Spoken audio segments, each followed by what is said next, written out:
Bismillahirrahmanirrahim. Assalamualaikum warahmatullahi wabarakatuh.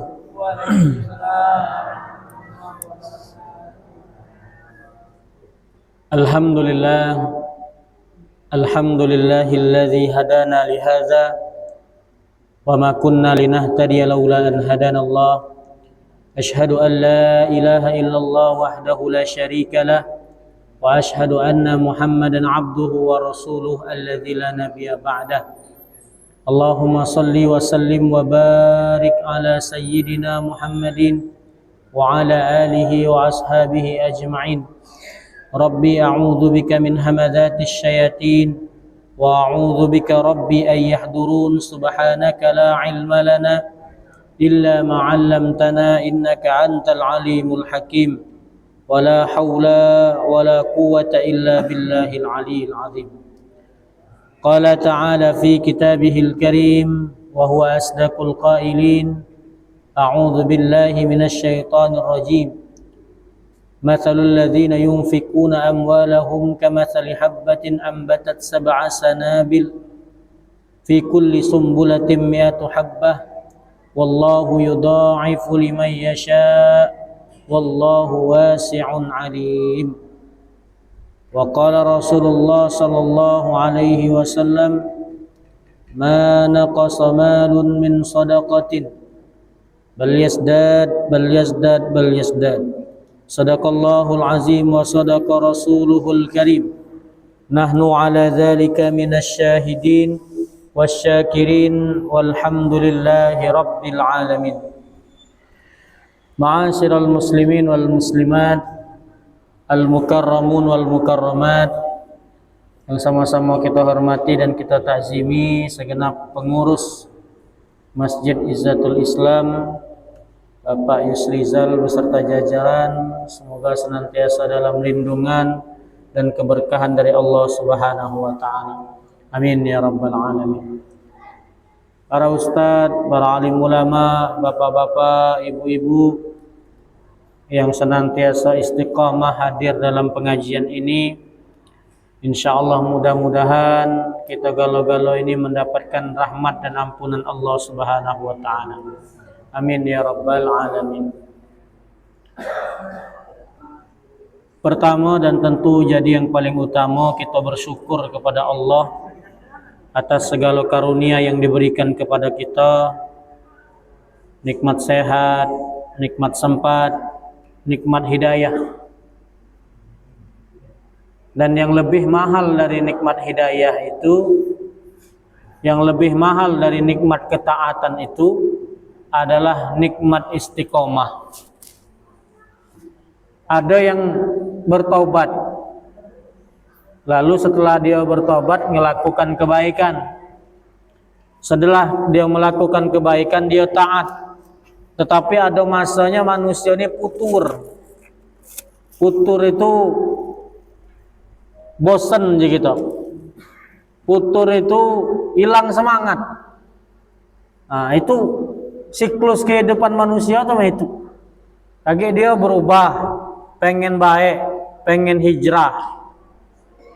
Dari yang tadinya tidak sholat jadi pengen sholat. Dari yang tadinya tidak ke masjid jadi pengen ke masjid. Dari yang tadinya pengen tidak belajar Quran pengen belajar Quran. Tetapi ada yang namanya setan ini tidak berhenti nguji manusia. Setan ini tidak berhenti menggoda kita nih Pak. Jadi setelah kita duduk di masjid, setelah kita istiqomah dalam ibadah, duduk terus, maka ada yang namanya futur. Futur itu apa? Setan tuh menghinggapkan di dalam hati kita rasa bosan. Rasanya aku ini malek di masjid nih. Pengajian inilah setahun lebih sudah. Coba-coba pula nak nyawer di organ pula. Nah, misalnya kan. Karena tadi setan tuh buat itu dia.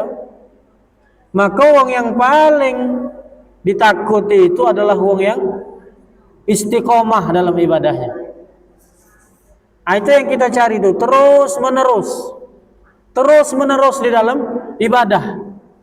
Kapanpun sampai kapan, maka di dalam Al-Quran itu wa'budullaha hatta ya'tiyakal yakin. Dan beribadalah kepada Allah. Allah Subhanahu wa taala berfirman, beribadalah kepada Allah hatta ya'tiyakal yakin, sampai datang kematian. Maka jazaul istiqomah ini luar biasa, Pak. Surah Al-Fussilat. Innal ladzina qalu rabbuna Allah summa istaqamu tatanazzalu alaihimul malaikah alla takhafu wa la tahzanu wa abshiru bil jannati allati kuntum tu'adun nahnu awliyaukum fil hayatid dunya wa fil akhirah wa lakum fiha ma tashtahi anfusukum wa lakum fiha ma tad'un nuzulan min ghafurir rahim. Itu ayat istiqomah. Innal ladzina qalu rabbuna Allah, sungguh mereka yang telah mengatakan Tuhan kami Allah, summastaqamu, kemudian mereka istiqomah dalam keimanan itu, istiqomah dalam ibadah itu. Yang paling mahal itu setelah taat adalah istiqomah. Istiqomah. Summastaqamu, maka tatanazzalu alaihimul malaika alla takhaf wa la tahzanu. Turun malaikat, Allah turunkan malaikat untuk menenangkan hati wong yang istiqomah ini. Jangan takut dan jangan bersedih hati. Nuzulam min ghafurir rahim. Karunia dari Allah yang Maha Pengampun dan Maha Rahim. Ini Allah Subhanahu wa taala memberikan balasan kepada orang yang istiqomah, karena istiqomah itu berat. Setelah taat yang paling berat itu istiqomah, maka bersyukur kita diberikan keistiqomahan dari Allah Subhanahu wa taala. Maka tidak jarang, Pak, tidak jarang kalau kita nyingok ada mantan ustad. Dulu saya itu ustad, iya ustad. Sekarang tidak lagi. Ada mantan wong masjid. Dulu di masjid, tetedok-tedok di masjid mamang itu. Main hari, kate lagi. Dulu kalau pengajian depan sekali. Tekantuk-kantuk tedok dia pengajian, tak apa-apa, datang terus pengajian, main hari, tak. Karena yang paling berat itu istiqomah. Nah, tapi bagi wong yang istiqomah ini balasannya luar biasa. Maka kata Allah, falahum ajrun ghairu mamnun. Apa kata para ulama? Apa ajrun ghairu mamnun itu, Bu? Ajrun ghairu mamnun itu pahalanya tidak terputus. Kita kalau istiqomah, satu amal kita istiqomah, sholat tahajud. Ibu-ibu ini yakin aku ahli tahajud kalau bapak-bapak, insya Allah ada juga tahajud juga. Kalau kita setiap hari tahajud, dalam seminggu kita tidak pernah putus tahajud, sebulan kita tahajud terus. Bahkan dalam hitungan tahun kita tahajud setiap malam. Bertahun-tahun kita tahajud, 10 tahun tahajud. Kemudian kita mati, meninggal. Maka kata Allah, falahum ajrun ghairu mamnun. Meskipun dia sudah meninggal, pahala tahajudnya tetap mengalir sampai hari kiamat. Ngapa? Kalau seandainya dia masih hidup, dia akan terus tahajud. Itu balasan bagi orang istiqomah. Jadi bukan tentang seberapa banyak ibadah kita, tapi itu tentang seberapa kita daya tahan kita. Makanya jangan pernah lengah. Jangan pernah merasa diri kita sudah jadilah. Jangan. Terus menerus mendekatkan diri kepada Allah Subhanahu wa taala. Maka dalam hadis itu ada seorang yang beramal dengan amal ahli surga. Bi ahlil jannah, amalul ahlil jannah. Hatta sampai jarak dia dengan surga itu illa zira, tinggal sekilan lagi. Tapi karena dia tadi termakan dengan rayuan setan tadi, tidak istiqomah di dalam hidup, tidak istiqomah di dalam ibadah, bosan kaget dulu beh. Bosan semayang kaget dulu beh, bosan pengajian kaget dulu beh, bosan baca Quran kaget dulu beh. Dia tinggalkan kebiasaan baiknya itu, dia pergi kebiasaan yang buruk. Nyobo-nyobo kebiasaan buruk. Sehingga dia meninggal dalam keadaan melakukan perbuatan buruk. Padahal jarak dia dengan surga tadi tinggal zero, sekilan lagi. Akhirnya kata Allah, huwa min ahlin nar, masuk ke dalam neraka. Mengingatkan kepada kita, kalau kita sudah istiqomah, meskipun bertahun-tahun, sudah taat kepada Allah, jangan lengah dan jangan bangga diri dan jangan sombong. Aku tidak mungkin masuk neraka, lah banyak aku nih pahala nih. Jangan merasa diri kita bangga atau ujub, takjub dengan amal dewe. Makanya kita ini setiap beramal itu disyariatkan untuk beristighfar. Assalamualaikum warahmatullahi. Assalamualaikum warahmatullahi. Syariatnya, wiridnya, Astaghfirullahalazim, Astaghfirullahalazim, Astaghfirullahalazim. Apa maknanya? Padahal kita melakukan ibadah, melakukan ketaatan, sholat. Tapi setelah sholat kita disyariatkan beristighfar. Maknanya apa? Mungkin boleh jadi di dalam sholat itu ada rasa bangga, ada rasa ujub, merasa diri kita lebih baik dari wong lain. Begitupun yang dilakukan oleh iblis. Banyak ibadahnya, dia merasa lebih baik dari Adam. Jadi kalau kita semakin sering ngaji, semakin sering duduk pengajian ini, tapi hati kita semakin tinggi, semakin sombong, semakin merasa lebih baik dari wong lain, ada yang salah dengan pengajian kita nih, Pak. Ada yang salah. Seharusnya pengajian kita ini, semakin kita banyak mengaji, semakin kita banyak tahu hadis, semakin kita hafal Quran, semakin merendahkan hati kita. Tidak membuat kita merasa lebih baik dari wong lain, tidak membuat kita merasa lebih hebat dari wong lain, tidak membuat kita merasa lebih paham dari wong lain, sehingga dalil itu ditujukan kepada wong lain. Maaf, banyak kawan-kawan sesama muslim ini hari, karena dia tahu dalil, tahu hadis, hafal Quran, ditujukannya kepada wong lain. Itu sesat, itu kafir, itu bid'ah, itu salah. Apa dia tahlilan? Apa dia maca Yasin tiap Jumat, tiap malam Jumat? Disalah-salah kayak gitu. Padahal baru tahu satu hadis, baru tahu satu ayat, tapi disalah-salahkan. Maka bijaklah di dalam kita beragama ini, jangan sampai kita menyalahkan wong lain. Jadi pengajian kita ini menjadi Islam wasatiyah, Islam yang toleran. Jangan sampai kita terlalu keras, jangan juga kita terlalu lembek. Tetapi kita punya prinsip, kita punya dalil pegangan untuk istiqomah. Maka insya Allah mudah-mudahan kita ini berada dalam keistiqomahan. Tidak cuma istiqomah pengajian dengan siko ustadz, tidak. Tetapi banyak ustadz-ustadz kita yang lurus, ustadz-ustadz kita yang jauh lebih berilmu, maka peganglah. Kita sama-sama belajar, kita sama duduk-duduk belajar, bermajelis. Untuk apa? Untuk menguatkan kita dalam akhir zaman ini. Tapi jangan salah untuk duduk bermajelis. Tadi jangan sampai duduk kita bermajelis tapi hati kita semakin keras. Karena apa? Karena isinya menyalahkan wong lain. Isinya menyalahkan wong lain.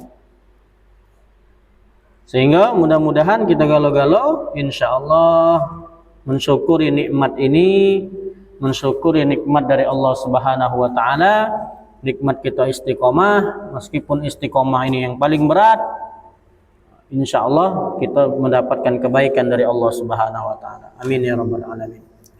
Allahumma shalli wa sallim ala sayyidina Muhammad wa ala ali sayyidina Muhammad.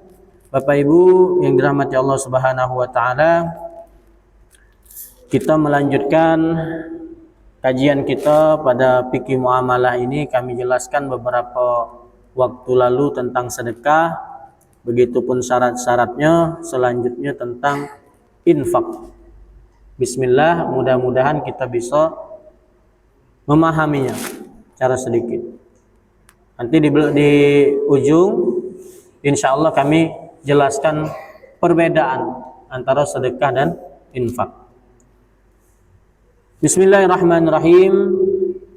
Min Imam Al-Gharib Al-Asfahan. Jadi definisi pertama dari seorang imam yang luar biasa dalam kitabnya Al-Mufrad fi Gharibil Quran. An-nafaqah ma yukhraju minal mal wa taratan yuqal lil wajib wa taratan lil tatawwi wal infaq amun minhu. Jadi an-nafaqah artinya ma yakhruju, sesuatu yang dikeluarkan dari harta. Kadang-kadang dia ini bentuknya wajib, kadang-kadang dia ini bentuknya sunnah, atau secara umum disebut dengan infak. Jadi infak ini secara umum, harta yang dikeluarkan sifatnya umum. Kadang-kadang dia ini sifatnya wajib, seperti nafkahi keluarga. Nah, ini menjadi wajib, sebagaimana sebelum sedekah kemarin kita membahas nafkah. Nah, nafkah ini bagian daripada infak atau sunnah, ya, seperti sedekah tadi. Al-Imam Al-Qurtubi fit tafsir Al-Qurtubi dalam surah Al-Baqarah mengatakan al-infaq fi sabilillah yu'amma jami'u wujuhul khair la yakhtassu bimudhallil mal bal yashmalu jami'i ma yataqarrabu bihi ilallah.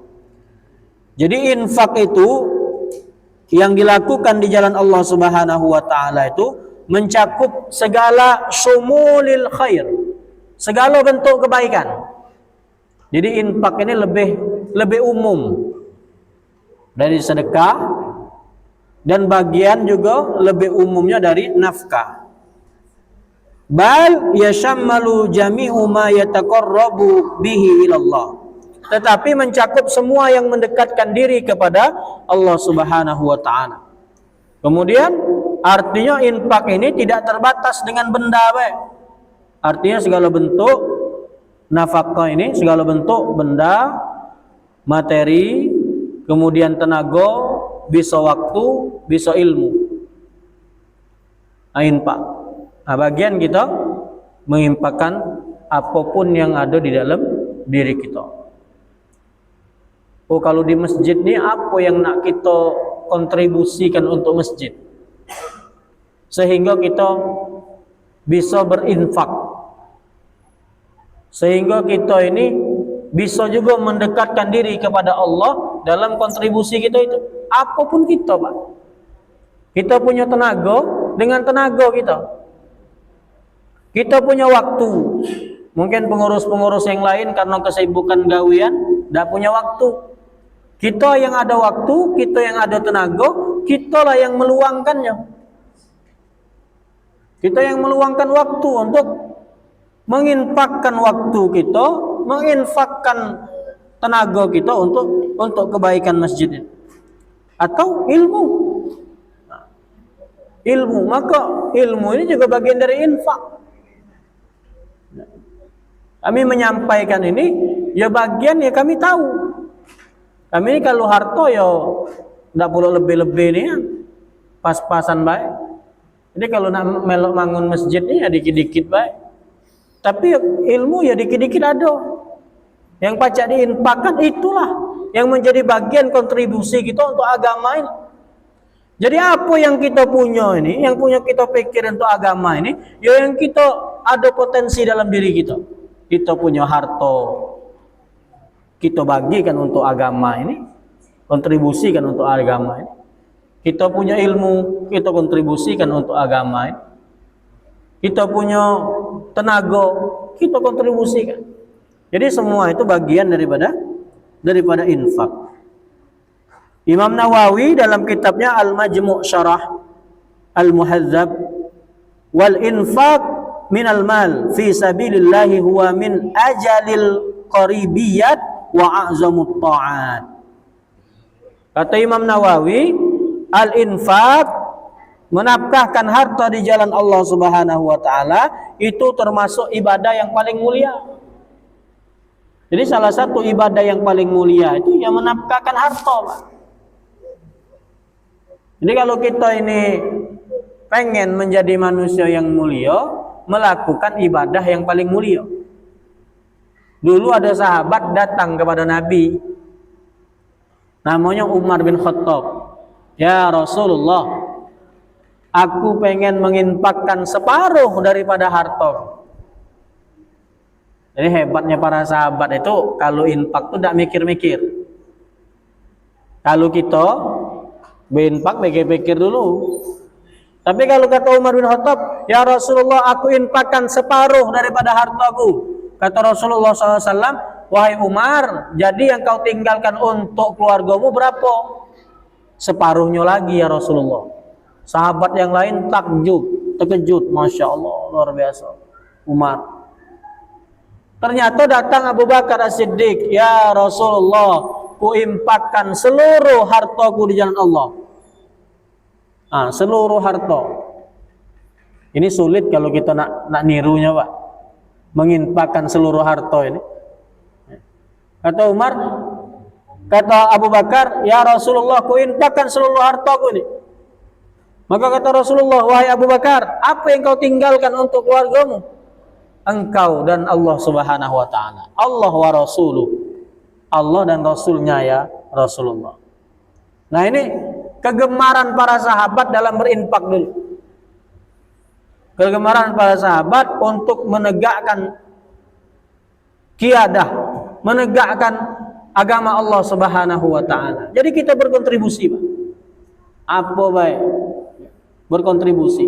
Masjid kita bangun, TPA kita bangun, sekolah kita bangun, segala hal. Ada PAK, Persatuan Amal Kematian, itu yang bermanfaat untuk umat. Jalan kita bagusi sama-sama, yang punya kontribusi, disitulah jalan kita, kebaikan kita. Itu galau-galau akan dihitung sebagai amal yang paling mulia. Wa a'zamut ta'at, dan a'zamut ta'at, ketaatan yang paling agung. Ketaatan yang paling agung. Maka di dalam Al-Quran tadi kami sebutkan, masalul ladzina yunfikuna amwalahum fi sabilillahi kamasali habbah. Perumpamaan wong yang menginfakkan hartanya di jalan Allah itu seperti satu biji yang ditanam. Satu biji itu jadi 7 tangkai. Setiap tangkainya ada 100 ranting. Masya Allah. Jadi tidak akan rugi kalau kita galak berinfak di jalan Allah Subhanahu wa taala. Wa anfiqu fi sabilillahi wa la tulqu bi aydikum ila tahlukah. Surah Al-Baqarah ayat 195. Dan berinfaklah dengan hartamu di jalan Allah, dan janganlah kamu menjatuhkan dirimu dalam kebinasaan. Maksudnya menjatuhkan diri dalam kebinasaan ini bersifat pelit, bersikap tidak peduli dengan sesama, ngerasa tidak mau tahu, maka kalau kita galak menginfakkan harta, membangun fasilitas-fasilitas masjid, setiap yang dipakai ini, ambal masjid, itu rekal masjid, Quran masjid, AC masjid, serpihan pasir, batu-batu bata, ya, sound system, mic, media ini, yang masuk YouTube ini. Ini bagian daripada kontribusi kita untuk agama. Ketika kita berkontribusi untuk agama, disitulah kita menjadi manusia yang agung. Bayangkan kalau manusia diam-diam baik, tidak ada kepedulian, hidup ya sudah hidup, begawi, mati, selesai. Tidak ada kontribusi apa-apa dalam hidup ini. Padahal kata Rasulullah, khairun nas anfa'uhum linnas. Tingkatan manusia paling baik itu, paling terbaik itu, derajatnya paling bagus itu kata Rasulullah SAW, yang paling bermanfaat bagi manusia lain. Nah, jadi kalau kita ditingkat-tingkatkan, siapa yang paling bermanfaat di Patra? Pak RT biasanya. Pak RT ini pula merangkap jadi ketua masjid pula. Dimbegal oleh Pak RT. Paling banyak apa halnya? Paling banyak. Imam kita, ustadz-ustadz kita, guru-guru ngaji kita, para dermawan-dermawan yang memang dia ngajinya standar biasa baik, tapi dia dermawan. Banyak Pak. Banyak kami temukan wong dermawan tuh ya. Kami tidak perlu tahu kalau di sini. Memang tidak terjingga wong dermawan tuh Pak. Kadang dia biasa-biasa Pak. Yang ecah-ecah dermawan caca hebat nih, biasanya. Kalau yang asli dermawan tidak terjingga. Kami pernah satu tempat tuh, ya di daerah kita sinilah. Dia tiap masjid itu ditanyainya. Tiap masjid. Kemarin acara Isra Mi'raj. Ada masjid, dia juga ketua masjid. Tapi masjid-masjid lain ditanyainya. Kamu ngapa dak ngadokan Isra Mi'raj? Oh, pengurus masjid tuh. Kami ini dananya kurang, mau pembangunan masjid, ngecat segala macam. Sudahlah julah. Kamu pengurus ini berembuklah, kagak ada dana dari aku 2 juta. Oh, Masya Allah. Itu diceritakan pengurus masjidnya ke kami. Diceritakan pengurus masjidnya ke kami. Ya. Uangnya ada. Oh, Masya Allah. Gitu. Kalau lagi acara tuh, kalau lagi acara Isra Mi'raj, dia duduk belakang sekali. Kalau kita ustad-ustadnya, cak dibangga-bangga kenian kan? Depan sekali, banyak minum 3 iko. Sudah tuh buah pulo, piring nih, snack nih dah habis-habis, dikantongi pulo. Tapi ada wong-wong yang diam, Masya Allah, amalnya tersembunyi. Kadang kami malu sebagai ustad nih, pecah yo nian. Tapi ada manusia-manusia itu yang amalnya tersembunyi nian. Dia duduk, tak perlu dianggap wong, di ujung, di pinggir. Ternyata yang berkontribusi untuk kegiatan itu dia. Masya Allah. Itulah Pak. Jadi hidup ini bukan tentang seberapa kita ini hebat, terkenal hebat, terkenal luar biasa, tapi tentang kebermanfaatan kita. Meskipun manfaat itu tidak perlu kita tunjukkan, kita di balik layar pun Allah pasti tahu. Allah pasti tahu. Ada ustadz-ustadz kita, guru-guru ngaji kita yang berjibaku. Tiap malamnya dia nangis. Ya Allah, kalau baca selesaikan ya Allah TPA ini. Kalau baca ya Allah anak-anaknya. Ada guru-guru ngaji itu Pak. Ada, kami banyak nyaksikan guru-guru ngaji itu yang malu minta duit dengan apa? Dengan uang tua tuh, dengan wali murid itu malu. Malu Ustaz kami sebenarnya. Karena apa? Karena kami ini memang untuk ikhlas lillahi ta'ala, pengen berjuang untuk agama ini. Sangkingnya luar biasa. Luar biasa Pak. Nah jadi kita ini punya amal-amal masing-masing. Yang amal-amal itulah yang akan menemani kita. Kalau kawan kita manusia baca berbalik, maka kata Allah dalam Al-Quran, al-akhillau yawma idzin ba'duhum li ba'din aduun illal muttaqin.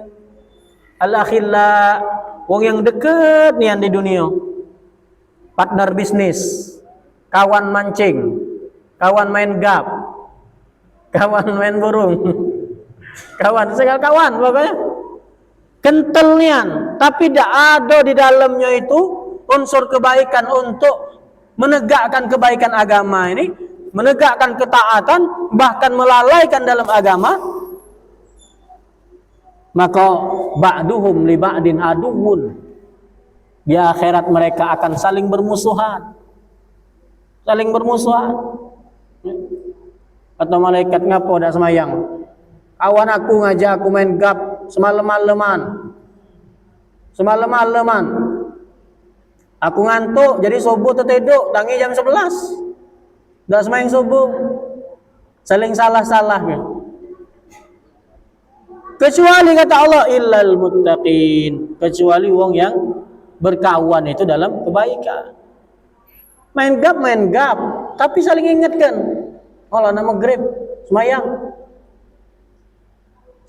mancing. Kadang bapak-bapak ini mancing bukan bapak-bapak ini mancing bukan hanya riwa, cuman pengen melamun lah. Kan mancing itu kan nunggu iwak nyujud kan, ya. Nah jadi sensasinya itu bukan pas dapat iwaknya, pas nunggunya itu nah. Berbala dengan pikirannya deh. Ini bapak-bapak nih. Jadi apapun hobinya kita tidak ada masalah. Tetapi yang penting dalam rangka al-muttaqin, ketakwaan kepada Allah Subhanahu wa taala. Maka kata Nabi, di akhirat itu ada kelompok manusia yang akan mendapatkan naungan di hari kiamat, yaitu al-mar'ah, yang dia itu saling mencintai karena Allah Subhanahu wa taala. Maka mudah-mudahan kita duduk di sini tumbuh rasa cinta, tumbuh rasa persaudaraan. Kita nih Pak saling jingok ini.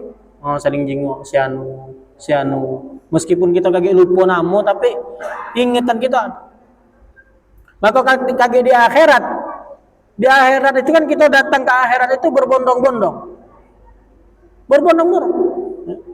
Wasiqal ladzina taqaw rabbahum ilal jannati zumara. Nanti orang-orang yang bertakwa itu akan digiring oleh Allah Subhanahu wa taala ke surga secara berbondong-bondong, berbaris-baris, ya, dengan kelompok masing-masing. Kloter sekian, kelompok jamaah Izzatul Islam. Yang megang bendera Pak Ketua biasanya. Depan sekali kan. Kita ngiring di belakang. Bapak-bapak ngiring, ibu-ibu ngiring. Berbondong-bondong kita masuk surga. Sampailah lewat pintu surga, duduk kita di taman surga, kaget bercarian. Yang kita cari yang kita pengajian di Izzatul Islam dulu ada, ada yo, ini ada. Kita bertanya-tanya, mana kawan kita tuh dulu duduk dengan kita? Sama dia tuh sender juga sudah maghrib tuh. Tapi dia kati bercarian, kawan-kawan soleh tadi yang berbondong-bondong itu kata Nabi akan mencari. Padahal dia di dunia dulu pengajian dengan kita bareng-bareng. Ingat nian aku, ya. Ingat nian mamang itu ada. Tapi ngapa di surga dak bareng-bareng kita? Bercari galau-galau. Minta data dengan malaikat. Malaikat, kami ini nyari kawan. Kawan kami yang dulu sama-sama duduk dengan kami di majelis sudah maghrib di Izzatul Islam.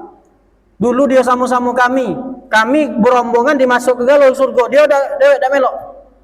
Dijenguk oleh malaikat. Ada nian. Tapi timbangan amalnya nih kurang. Memang dia pengajian, tapi sudah pengajian masih dia main slot. Gitu. Sudah. Jadi dia ini belum baca, belum memenuhi syarat untuk masuk ke surga. Dia ini transit ke neraka dulu. Transit, jam pesawat. Transit dulu ke neraka. Kawan-kawan yang soleh tadi, inilah hebatnya kawan-kawan yang soleh itu kata Nabi, mereka akan meminta kepada Allah syafa'atus solihin, syafaat wong-wong soleh. Ya Allah, dia dulu di dunia bersama-sama kami, ya Allah, di majelis ilmu, bersama-sama kami ngurus masjid, bersama-sama kami berjuang mendirikan masjid, membuat kenyamanan di masjid. Tapi ya Allah, tolong ya Allah, selamatkan dia ya Allah. Akhirnya Allah izinkan memberikan syafaat tadi. Tadi mamang yang masuk ke neraka tadi, Allah selamatkan. Allah selamatkan dari neraka, dimasukkan ke surga. Walaupun dia lancur lebur dulu mamang di neraka tadi.